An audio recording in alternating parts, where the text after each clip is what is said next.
I decided to take a second road trip in my Tesla, and it's actually to the same destination. I'm going up to visit the mouse and say hello and give him a little bit of my money.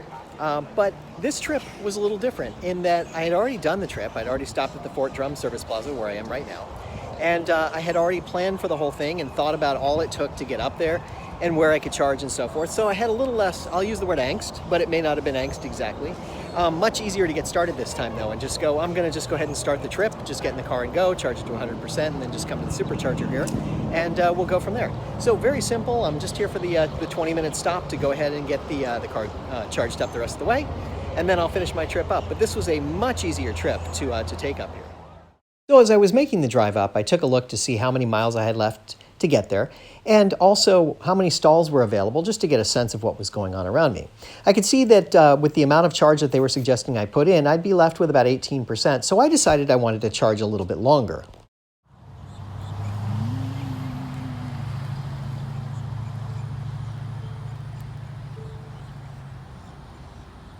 All right, time to go Supercharge. Here we go. Here we go now. I'm going to take the Supercharger right here.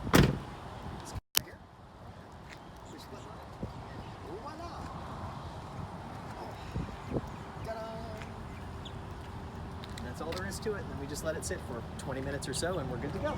So not unlike the last time I came here, it's about a 20-minute stop that I'm here. I'm going to go a little longer just so I can get a little extra charge in the car. Then I don't have to worry about going to a Supercharger right away. I can just park the car and go off and have some fun. So it makes it a little bit easier.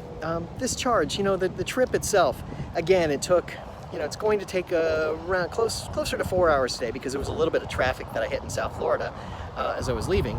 But otherwise it would have taken about 3.5 hours. This extra 20 minutes or so to stop isn't so bad. It's really not a daunting thing when you think about it. Extra 20 minutes to stop, no big deal really.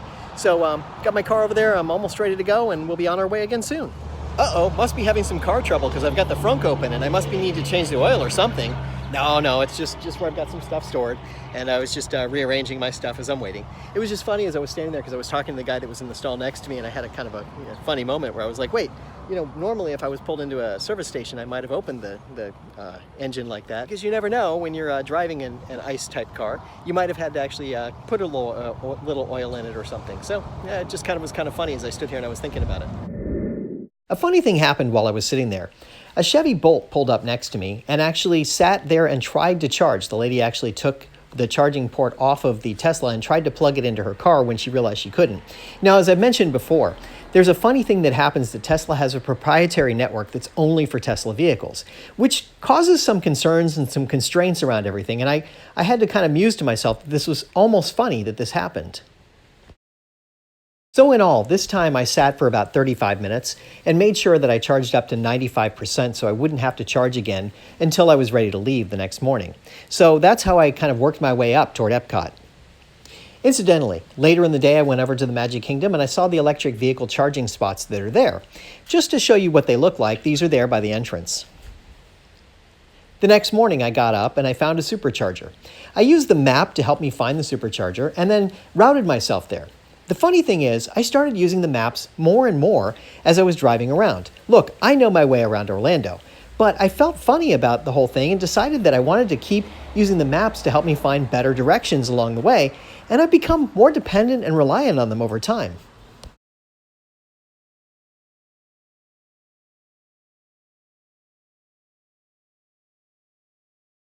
In an amusing sense, this particular Supercharger happened to be in a Wawa parking lot, so you have the gas station and whatever else that's there. So it was kind of an interesting stop that I made, that I was actually pulling into a Wawa and parking there. There was 1 or 2 other cars waiting while I was there, and we sat around and we charged up for about 30 minutes or so again. I was at about 45%, and I spent a little bit of time there while I was waiting for my car to charge. Flash forward a bit, and now about 5 minutes remaining before I get to that 100% charge. More on that in a minute. This trip turned out to be a little bit different than my last trip. On this trip, what I did was I went ahead and charged at home, and then came up and supercharged at the Fort Drum Service Plaza, but took it all the way to about 95% or so. And then went ahead from there and just drove around and did what I was ever going to do, whatever I was going to do. But I wasn't staying in a hotel that had charging that was available overnight. That just didn't work out this time. So instead, what I did was I got up early in the morning and came over and supercharged again. That should last me enough throughout the day where then I can go and supercharge on the way home. So it's just a little bit different strategy. I kind of thought about it a little differently than I had in the past. I was kind of thinking, what could I do different this time that might change the mix a little bit? Now, it's interesting how this kind of works out. The supercharging is actually pretty easy. In this case, I was over in front of a Wawa and was able to just do my charging while I went and got some breakfast. So that was pretty straightforward. It's really not hard to do the supercharging, and it's not hard to find a supercharger in most destinations. It was just a matter of kind of timing it up so that I was doing it right and making sense of doing it in terms of the overall effort and what was going to be required of me. So actually, this trip turned out to be a little bit easier. There was a little less angst because it was my second trip, so it didn't feel the same way. It was just sort of like, this is de rigueur. It's the things you do, right? It's an everyday sort of thing now. It didn't feel any different to me. I didn't feel like I had to bring my charging cable with me or do anything else. Oh, and I just noticed that the charging is now complete. So I will go and unplug, and I'll be on my way.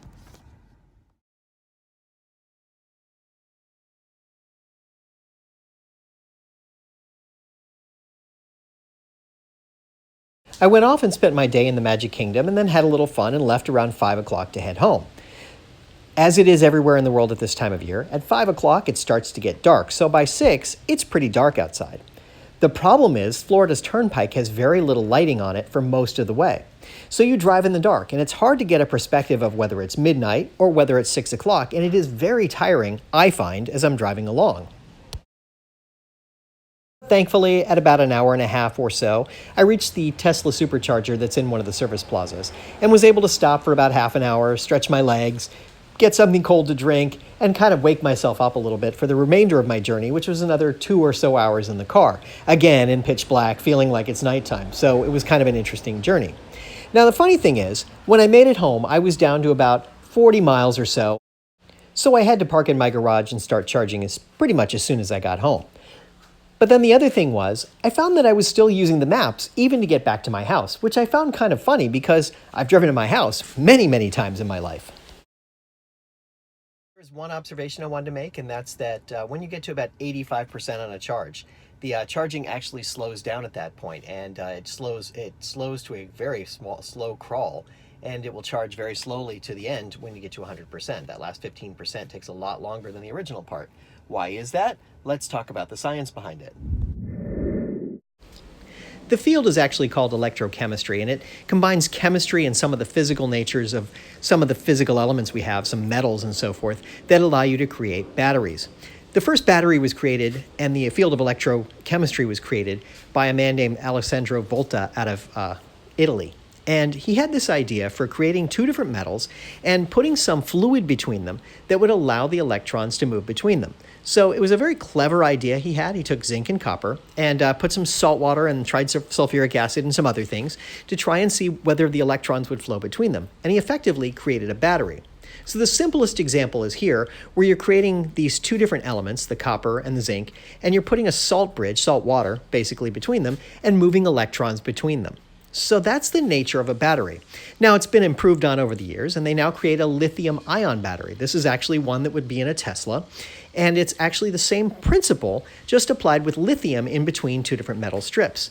So if we break it apart, we can see how they have anodes and cathodes, and that allows for the flow of electrons between them. This is actually a Tesla battery with, you can see the copper there. And so you have this battery that's got the two different metals separated by a barrier, basically, and then the lithium that allows for it to go back and forth.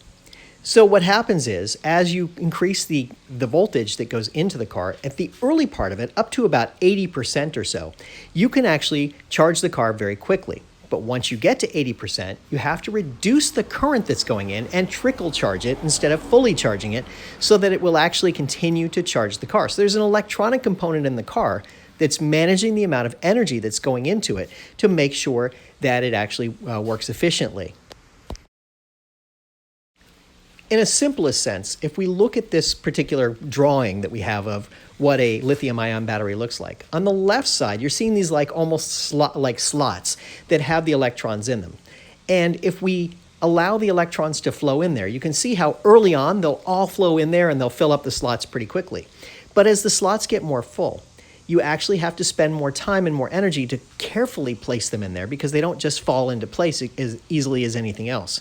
I heard someone once describe this as something like when you're driving on a highway and people are exiting the highway. There's a number of cars that are going along, and all of a sudden you reach an exit where maybe there's a traffic light at the end, and it's similar to that where the electrons have to slow down to be able to go through that traffic light, just as traffic does. And that's why it takes a little bit longer when you get to that last 20% than it was at the first 80%.